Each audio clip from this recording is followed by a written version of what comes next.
12회를 혈루증으로 알아온 한 여자가 있어 많은 의사에게 많은 괴로움을 받았고 가진 것도 다 허비하였으되 아무 효험이 없고 도리어 더 중하여졌던 차에 예수의 소문을 듣고 무리 가운데 끼어 뒤로 와서 그의 옷에 손을 대니 이는 내가 그의 옷에만 손을 대어도 구원을 받으리라 생각하밀러라.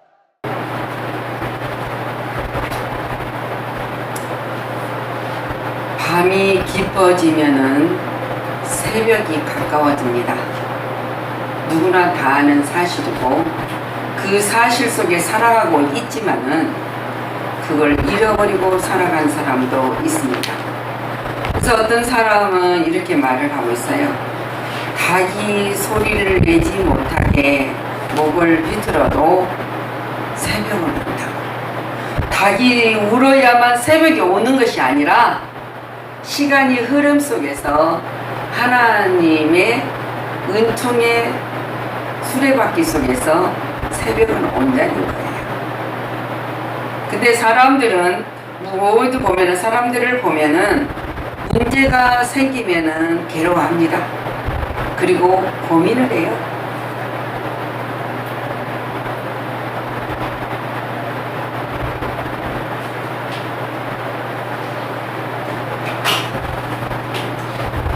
그럴 때마다 낙심하고 자제를 합니다.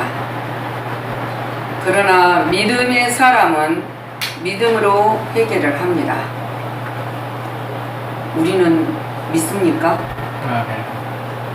그 믿음 안에 그 믿음의 문제대에는 생각하지 못하는 엄청난 축복이 준비되어 있다는 사실을 알기 때문에 우리는 믿는 거예요. 그 믿음으로 승리하고 이기는 것이다 그랬어요. 그래서 믿음의 사람과 믿지 않는 불신자의 삶에는 엄청난 많은 차이가 있을 뿐만 아니라 삶의 방법이 전혀 다른 것을 볼 수가 있습니다. 자, 오늘 본문을 우리가 봅니다. 와서 그의 못에 손을 대었습니다. 예수의 소문을 듣고 무리 가운데 끼어들어 뒤로 돌아와서 그의 옷에 손을 대니 이는 내가 그의 옷자락만 만져도 구원을 받으리라고 생각을 했었다. 이 여인은 예수님에 대한 소문을 들었습니다. 이 여인은 직접 예수님을 만난 적도 없고 본 적도 없었습니다. 그러나 직접 보고 믿는 것이 아니라 소문을 듣고 찾아왔다는 거예요. 소문을 듣고 찾아와서 소문을 통하여서 이 여인은 믿게 됐다는 거예요. 얼마나 믿음이 강합니까? 소문을 듣고 직접 우리가 만난 적도 없고 본 적도 없지만은 소문을 듣고 그래서 예수님 앞에 나왔다는 것입니다. 그래서 예수님에게 나오면 그는 얼마나 멀고 험한 길을 달려왔는지 우리는 알 수 없지만은 그 여전히 간절한 사모하는 마음을 가지고 예수님을 찾아왔다는 거예요. 이 마음이 중요하다는 거예요. 그래서 찾아와서 예수님을 만나서 고쳐주십시오 소리를 지른 것이 아니라 간청하는 것이 아니라 예수님의 그 능력의 소문을 듣는 대로 믿고 옷자락만 만져도요. 옷자락만 만져도 치료가 되겠다는 그 믿음으로 만졌더니 순간에 12년의 동안 고통을 받은 혈류병이 치료가 되었다는 거예요. 순간이에요. 우리는 믿음은 순간이지 점진적이 아닙니다. 순간에 사모하고 그 믿음을 받았을 때 치료를 받고 그뿐 아닙니다. 축복의 통로가 열렸어요. 예수님께서 말씀하시지 않습니까? 내 믿음이 너를 구원하였느니라. 내 소원대로 될지어다. 주님 말씀하십니다. 그리고 모든 것이 소원대로 되는 그것들이 이루어질지 않아요. 얼마나 놀라운 축복의 말씀과 이젠 통로가 활짝 열리고 구원의 은혜도 이 여인은 받았습니다. 그녀가 예수님의 옷장을 만졌기 때문에 치유의 기적이 일어나는 것은 아닙니다. 그냥 옷장을 만졌었다고 일어나는 것이 아니에요. 그녀가 지닌 믿음 때문이에요. 믿음 때문에 완전히 회복이 되었다는 거예요. 구원을 얻었다는 것입니다. 구원은 단번에 이루어져요. 우리가 믿음이 그만큼 딱 붙들고 있을 때는 기적이라는 것은 단번이에요. 순식간에 문제가 해결된다. 이 여인이 12년 동안의 고통에서 해방이 되었단 말입니다.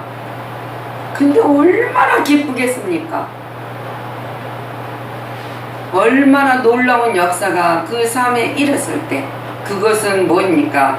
죄인이 예수님을 만나면 의인으로 변화가 됩니다. 지역 백성이 천국 백성이 되었는데 얼마나 기쁩니까? 기쁘지 않을 수가 없어요. 가난한 자가 예수님을 만나면은 부유해집니다. 지옥 갈 영혼은 예수님을 만나면서 천국 백성이 되었던 것처럼 이 여인에게는 그 육체적인 고통과 수치와 모든 것에서 해방되고 치료가 되는 것만 아니라 영생까지도 예수님으로부터 얻었다는 사실이에요. 그래서 주님은 말씀하지 않습니까? 나는 건강한 자에게는 의사가 쓸데없고 병든 자에게라 쓸데있느니라고 주님 말씀하십니다. 우리가 건강하면 병원에 갈 필요가 없어요. 우리가 고통스러운 모든 문제가 일어났을 때 축복의 현장이 될 수 있는 것이지 계속 형통한 길에서는 축복의 현장인지도 모르고 살아간다고요. 근데 우리 인생이 살아가는 가운데서는 항상 문제가 있다는 거예요. 그래서 주님이 말씀하지 않습니다. 나는 건강한 자를 위해서 오는 것이 아니라 의인을 부르러 오는 것이 아니라 죄인을 부르러 왔다. 그리고 그에게 소망을 주러 왔다는 것을 주님이 말씀하고 계세요. 사마리아 한 여인이 얼마나 고통스러웠냐면 자녀가 귀신에 사로잡혀서 매일 넘어지고 불에도 넘어지고 물에도 넘어지고 얼마나 고통스러웠어요. 근데 이 여인이 주님 앞에 나와서 간청하면 우리의 딸이 해방될 거라는 그 믿음을 가지고 주님 앞에 와서 간청을 했습니다. 근데 주님은 뭐라고 합니까? 이 여인이 간청하는 그 소리를 듣고 개취급을 했던 사건이 있습니다. 마태복음 15장. 자녀들의 떡을 취하여 개들에게 던짐이 마땅하지 아니하다고 주님을 말씀하고 계십니다. 그래도 이 여인은 당신만이 할 수 있다. 주님만이 나의 모든 이 고통을 해방시켜 주니라는 그 믿음으로 간절히 구합니다. 맞습니다. 옳습니다만 개들도 제 주인의 상에서 떨어지는 부스러기라도 먹고 살지 않습니까? 그 부스러기라도 달라니까. 이 말씀을 하신 주님은 얼마나 칭찬을 하십니까? 여자여. 그래서 여자란 말이 우리가 말하는 것은 존칭어예요. 이 하나님 이도인에 대한 존칭. 여자여 내 믿음이 크도다. 그러면서 내 소원대로 되리라 주님이 말씀하셨어요. 그 믿음이 있는 자에게는 너희가 원하고 바라는 모든 것들이 다 될 거라는 것을 주님이 말씀하셨습니다. 그 주님이 말씀하시는 그 말씀이 떨어지기 선포된 직전에 그 딸이 낳았다고 성경 말씀은 기록되고 있습니다. 우리들의 모든 문제는 예수님께서 해결자이심을 믿고 나아갔어요. 나가야 된다는 거예요. 이 여인의 아픔과 고통이 얼마나 컸는지 알 수 있습니다. 그러나 이 여인의 아픔이 기쁨으로 변화됐다는 사실이에요. 기쁨이 됐다는 거예요. 행복이 찾아왔습니다. 그래서 예수님이 제자들을 보냈을 때 복음을 전파하라고 했을 때 제자들은 애칩니다. 회개하라. 회개하라고 쳤죠. 주 예수를 믿어라. 영접하라. 그리하면 너희들에게 놀라운 역사가 열릴 것이다. 전파합니다. 그러면서 주님 앞에 주님이 말씀하십니다. 추수하는 주인에게 청하여서 추수할 일꾼들을 보내달라고 구하여라. 이 땅에 추수할 것이 많습니다. 근데 하나 주님은 일꾼이 적다고 이야기합니다. 주님이 말씀하신 이 말씀, 내게 하나님이 명령하신 거예요. 추수할 곳이 많으니 근데 일꾼은 적구나. 내 말씀에 순종함으로 나아갈 때 우리는 고백을 해야 돼요. 이사야 선지자처럼 나를 보내소서 내가 가겠나이다. 이 모든 믿음의 현장에서 하나님의 기적에 찾아올 수 있도록 나를 쓰시옵소서. 근데 내가 하는 것이 아니잖아요. 나를 쓰시옵소서. 주님 앞에 청하라 그랬어요. 청하면 주님이 해결해 주신다 그랬어요. 우리가 물로 포도주가 되었던 요한복음 2장 9절에서 10절 말씀, 9절의 말씀을 우리가 볼 수 있습니다. 가나안 혼인잔치에 예수님이 처음으로 사역을 시작할 때 일어났던 사건, 물이 포도주로 변했던 사건을 있습니다. 연회장에 이 포도주, 물로 된 포도주를 맛보고도 연회장이 어디서 났는지 알지 못하되 물떠온 하인들은 알더라 그랬어요.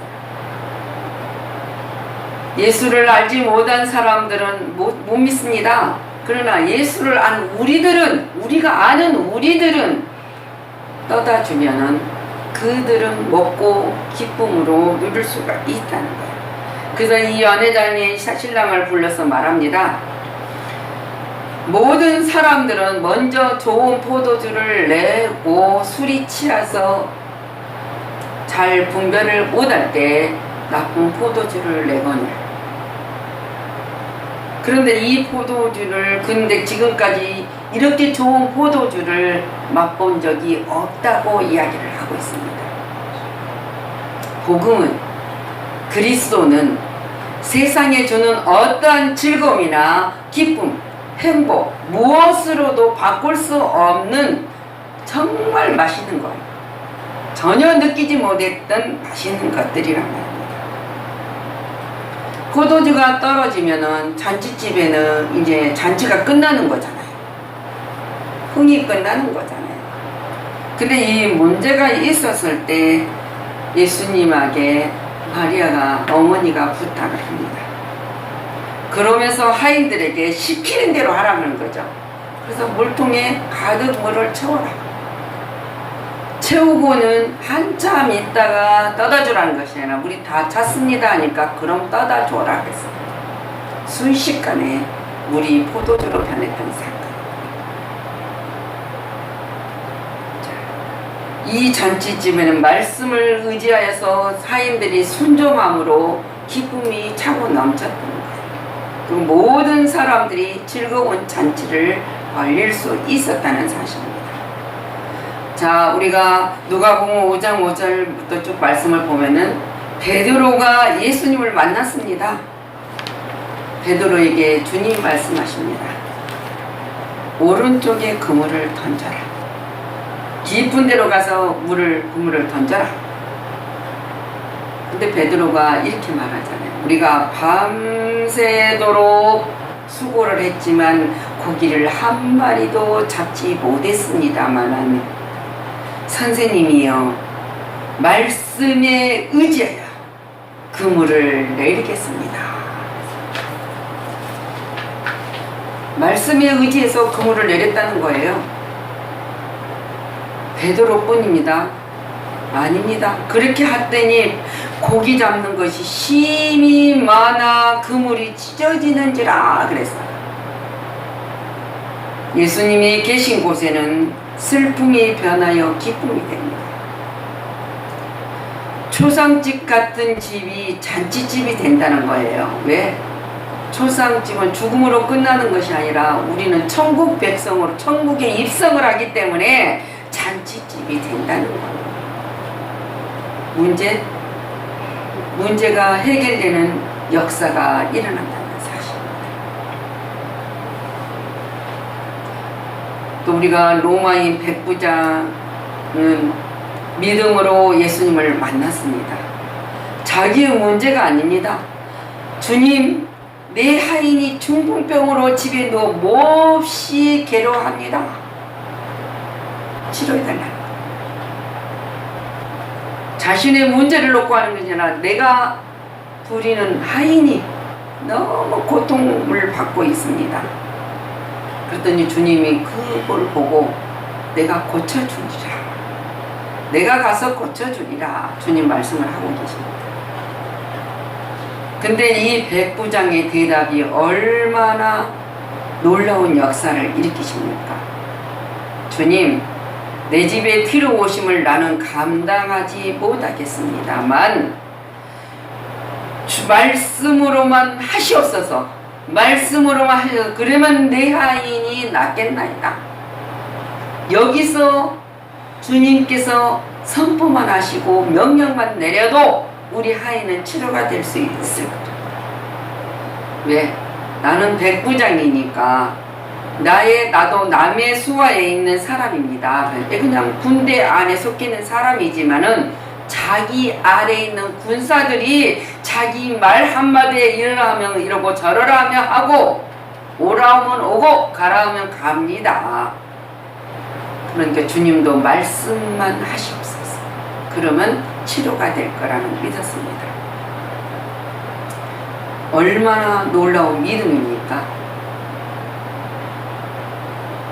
자, 또 마태복음 9장 2절쯤 말씀을 보면은 친구들의 믿음으로 친구를 예수님의 앞으로 데리고 온 사건이 벌어지고 있습니다. 이 사람은 중풍병자입니다. 침상에 누운 중풍병자가 어떻게 움직입니까?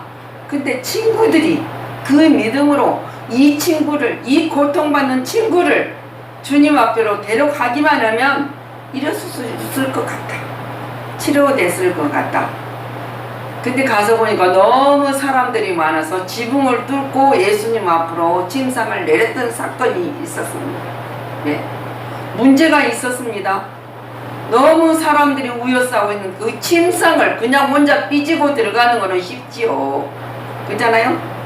근데 침상을 그 중풍병자를 4사람이 들고 사람을 비껴서 간다는 것은 굉장히 문제가 큽니다.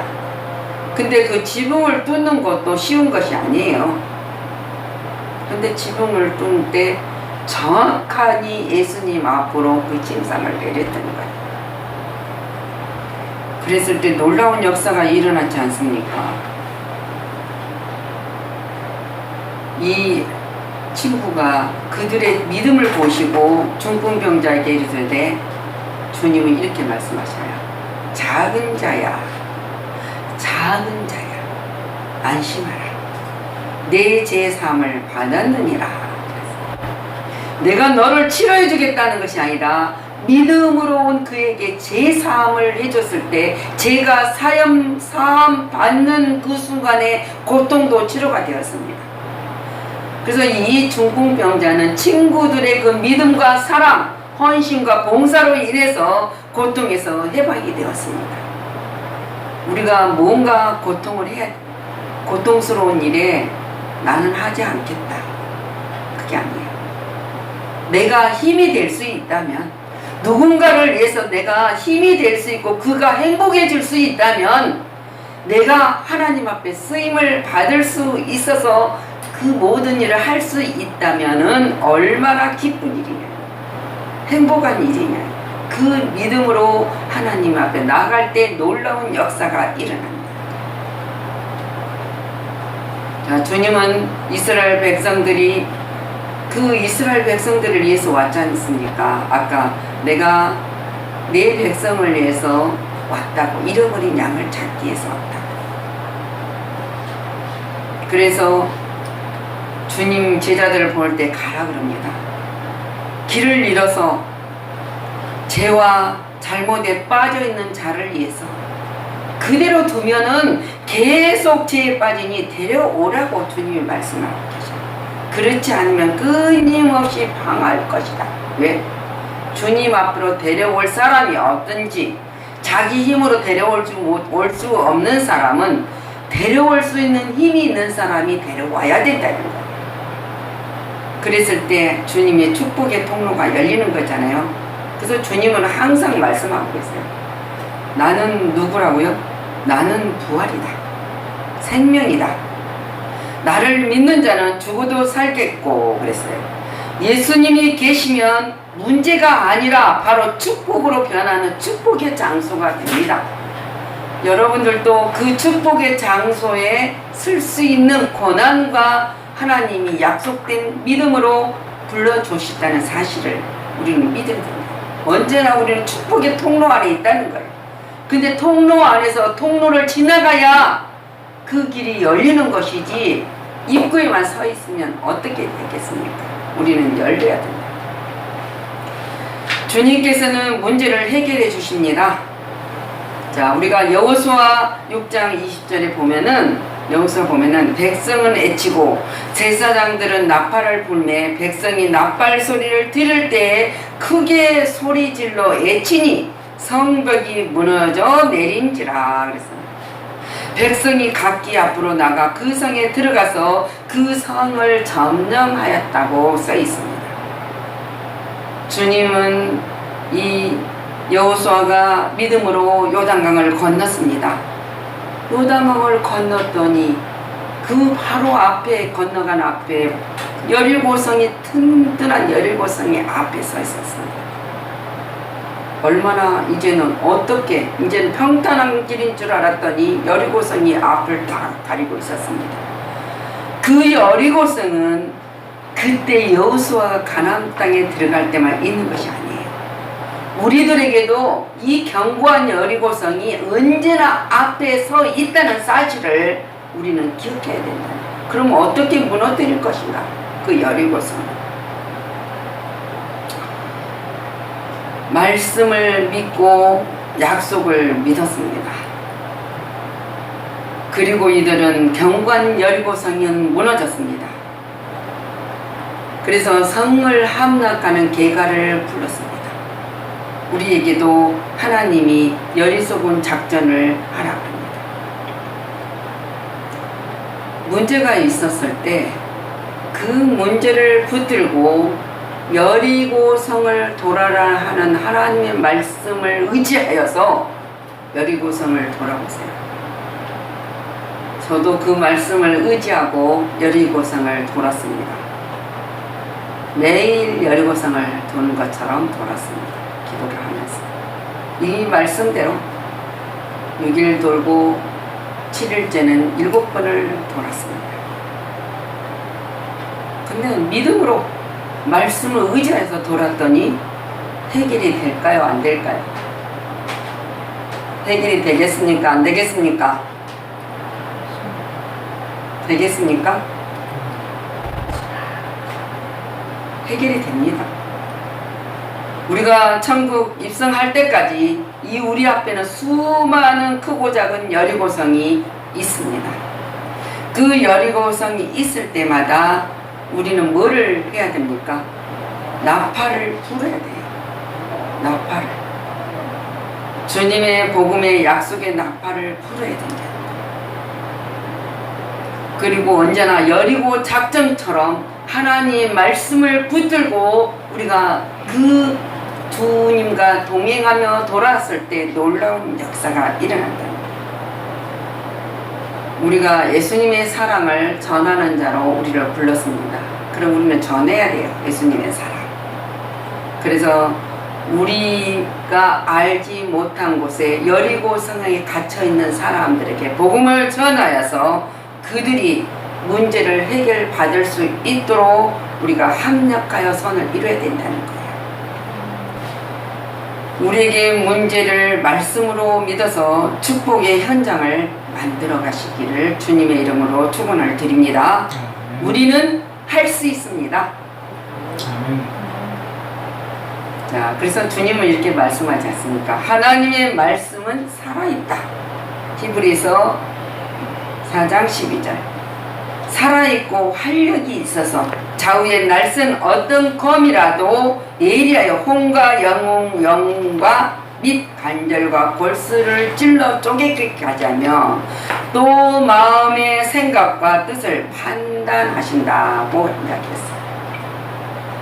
근데 우리가 주님 말씀하지 않습니까? 너희가 성령이 너희에게 임하면 그랬어요. 너희가 권능을 받고 예루살렘과 유대와 사마리아와 땅끝까지 이르러 내 증인이 되리라 그랬어요. 성령님이 내 안에 교통 역사하심을 믿고 함께 갔을 때 놀라운 역사가 일어난다. 이것은 바로 믿음으로 주님 앞에 나오면이에요. 나오는 자에게. 그래서 믿음은 바라는 것들의 실상이요 보이지 않는 것들의 증거라고 히브리 11장 1절에 말씀하고 있지 않습니까? 주님 말씀하세요. 할 수 있거든. 무슨 말이냐? 믿는 자에게는 능치 못한 일이 없느니라. 그래서 여러분, 저와 여러분은 믿음으로 승리했을 때 역사가 일어나는 거예요. 듣고 그대로 주저앉는 것이 아니라 그 말씀으로 붙들고 실행하면 하나님이 하신다는 거예요. 오늘 이 말씀이 제목이 뭐입니까? 문제는 곧 축복의 현장이다. 현장이야, 현장. 일어납니다. 예수님께서 와서 믿음으로 옷만 잡아도 치유되겠다는 그 여인이 그 고통에서 해방된 것처럼. 자, 문제가 생겼을 때 물이 포도주로 변화가해서 문제가 해결된 것처럼. 그 축복을 우리는 전환자로 불렀으니 이 말씀 속에 전해야 된다는 거예요. 우리는 나팔수가 되어야 돼요. 우리는 애쳐야 된다는 거예요. 그래서 세상을 복음하는데 앞장을 서가야 된다. 우리의 현장, 축복의 현장이 될 수 있다는 사실을 믿으시기 바랍니다. 자, 믿고 나가는 자에게는 현장에서 축복의 통로를 열어간다 그랬어요. 주님이 앞서 가시기 때문에 축복의 통로가 열린다 그랬어요. 이 열리는 여러분들이 되시기를 예수 그리스도 이름으로 축복합니다. 기도합니다.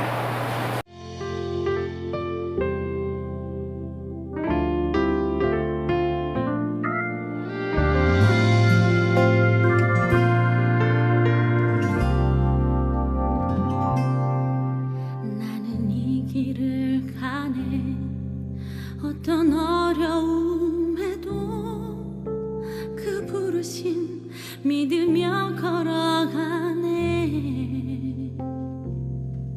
세상이 날 막아도 날 쓰러뜨려도 주 예수는 날 놓지 않네.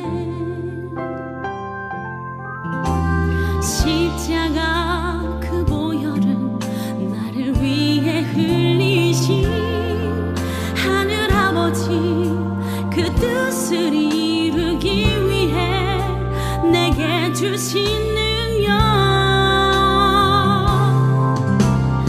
폭풍 속에도 내 주님은 거기 계시네. 두려움 몰려와도 실패하지 않는 주님의 손길, 천지를 만든 그 손이 나를 잡아주시네.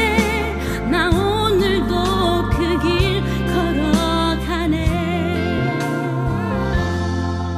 안녕하세요. 이번에 앨범을 발매한 찬양사역자 한설이입니다.